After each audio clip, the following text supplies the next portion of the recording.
Okay, question number 33. A torch uses 3 lamps connected in parallel by a cell of electromotive force 3 volt. Okay, let me write down a cell of 3 volt EMF. Okay, and negligible internal resistance. Each lamp dissipates 0.6 watt of hour. There are 3 lamps connected in series. A lamp is nothing but a resistance. Okay, so there are 3 lamps connected like this over here. 1, 2, and 3 connected in series, and each lamp dissipates 0.6 watt. So this dissipates 0.6, 0.6, and 0.6. What is this? This is power over here.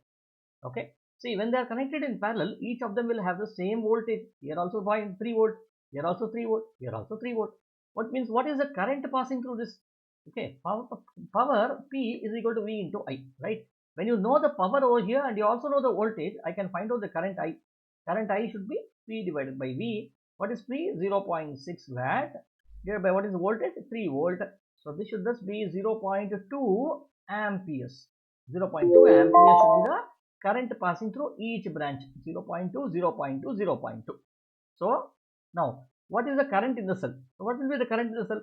All these currents, this will be 0.2, 0.2, 0.2, all of them will join together to give rise to 0.6 amperes.